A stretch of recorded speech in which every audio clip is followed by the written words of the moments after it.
Hey there, study buddies. Sorry this is so late, but I was traveling last week and I just didn't get a chance to record. This is Big Blue Trailblazers, or Once in a Big Blue Moon. We are finally getting near the end of these brutally hot summer months here in the Northern Hemisphere, but I've still got some summer fun to squeeze out of this yellow sun-soaked season. Ever since James Gunn's Superman in 2025, my whole head has been turned on the entire Super family. I loved that movie. When I got new speakers for my TV, I put Superman on to test the sound, and then I ended up watching the whole movie. I went to see Supergirl on opening weekend, and I've become one of the movie's biggest defenders. Bought it on digital the second it went on sale. So I decided to swing back around and check out a modern take on the animated Superman for the close of summer fun. Let's get into My Adventures with Superman. My Adventures with Superman came out in 2023, but like I said, Superman media wasn't even on my radar until James Gunn drafted in a boy from Philly to play the kind-hearted alien, and it feels very much like a precursor to the 2025 film when it comes to the vibe. The story is completely different from the film and completely different from any other Superman story I've seen before. Much like your friendly neighborhood Spider-Man, it's not strictly a retelling, but rather a reimagining of the Superman story. Nothing fundamental has changed. He's still a Smallville farm boy who fell from the sky after being jettisoned from his dying planet. And he's still figuring out his powers just like Peter does in Friendly. Actually, it's a lot like your friendly neighborhood Spider-Man.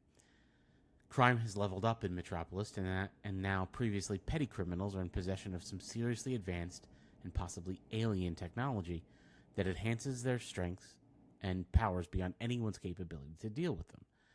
Until one day, some mysterious figure comes to the rescue of Daily Planet interns Lois Lane, Jimmy Olsen, and Clark Kent by fighting off stolen giant military robots that would have obliterated anyone who got in their way.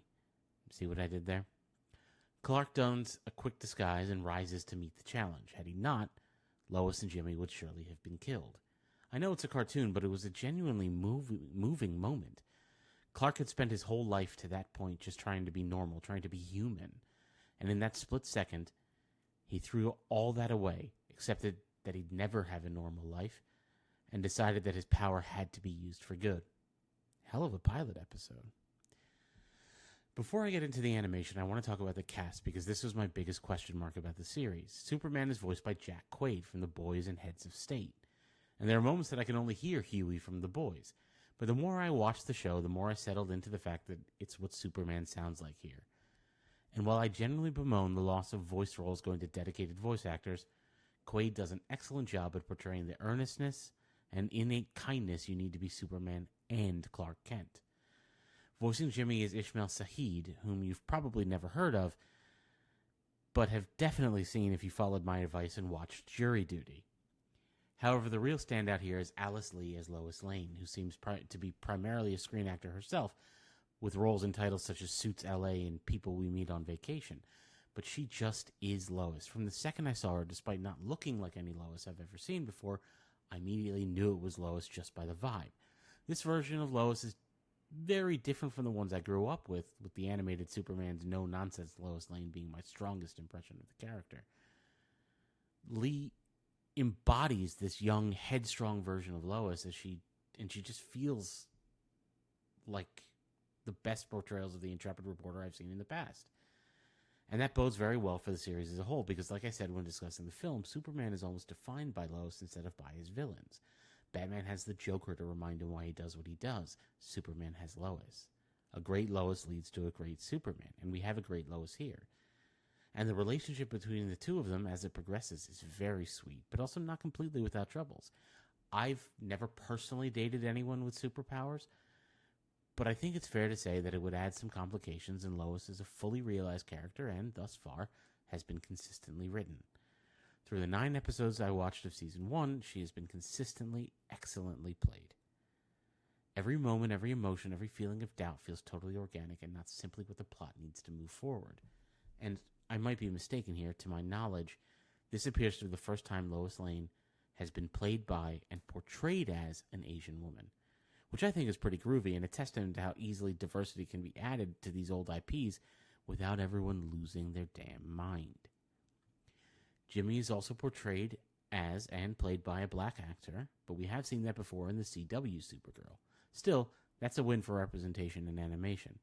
And they definitely didn't stop there. There's genuine thought given to the diversity in this show, and it's not just a few instances of tokenism. Which, if this isn't your first time here, you know I think is a great thing. Especially as Adventures isn't meant specifically for adults. This is Batman the Animated Series, but the friendly neighborhood Spider-Man version starring Superman. I realize that might have only made sense to me, so let me explain. My Adventures with Superman is a maturely written narrative series with an ongoing story that can be enjoyed by adults because it's good and mature storytelling. But it's also really funny and fun and sweet and cute, and like the best of kids' media, it teaches them stuff while entertaining them and adults alike, just like Batman the Animated Series. And it's a reimagining and modernizing of a story we've heard 1,000 times, like your friendly neighborhood Spider-Man. And it's done really well. It's too early to say it will stand with Batman the Animated Series in that truly upper echelon of animation, but I'm really loving it in a way I was surprised that I would. Normally I watch about 3 episodes of a series before I write about it, but this time I found myself through episode 6 before I was able to tear myself away and sit down to write. I'm currently thinking about watching more of it once I'm finished. Unlike Gotham, which is a city perpetually cloaked in darkness, Metropolis is sunny and bright all the time, and Superman seems to mostly deal with daytime crimes. I guess it's up to Moon Knight to protect the overnight travelers in Metropolis, because even though he's from a completely different comic universe, the moon haunts you. Shout out to my fellow rival players. So while it's not strictly set in summer, it has a very bright and colorful aesthetic that goes well with these long days and short nights. And that brings me to the animation style. It is gorgeous. I absolutely love looking at it. It feels so good on your eyes to watch, which is a weird thing to say, but you'll get it when you watch it.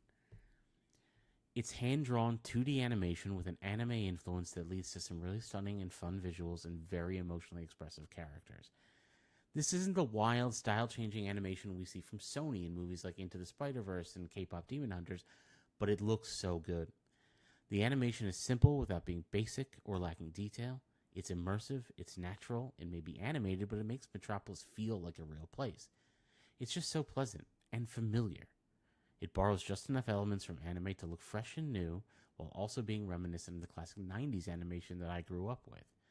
The really inventive Sony-style animation is incredible and breathtaking at times. We've seen how far they can push the envelope of visual storytelling, but My Adventures with Superman offers a similar level of beauty while maintaining a simplicity that is refreshing in a world where we're constantly overstimulated. It's simultaneously new and nostalgic. Simultaneously new and nostalgic sums up Adventures pretty well, actually. Tapping into the renewed popularity of a kinder, gentler Superman and the nostalgia of 90s-era Saturday morning cartoons is a brilliant move. In a time when hollow nostalgia surrounds us, the Super Mario movies, Minecraft, even the Big Bang Theory spin-off if you have nostalgia for that show, My Adventures with Superman offers nostalgia, fresh takes on long-running characters, and good storytelling. I know I disparage trips to nostalgia well as much as I am susceptible to being taken in by them. But as someone who never really liked Superman until about a year ago, I think I can be somewhat objective when I say that this is one of the best modern cartoons you could watch at any age. It's a grown-up level of storytelling that doesn't go nearly to the levels of X-Men 97 or Caped Crusader, but never leaves adults bored with the comedy or the story. It's something you can easily watch on your own as an adult, as I've been doing, with your kids if you have them, or if the kids are a little bit older than the Young Jedi Adventures or Bluey age range, you can confidently let them watch it on their own and be assured they're getting wholesome messages with excellent representation and a hero they can aspire to. Like I've stated many times, I don't know anything about kids, but some of the action sequences might be a little intense or a bit scary for really small children. My Adventures with Superman is rated TV PG and streams on HBO Max. The 3rd season just aired its finale on August 16th, so now there are 3 full 10-episode seasons to watch, with episodes running about 23 minutes on average.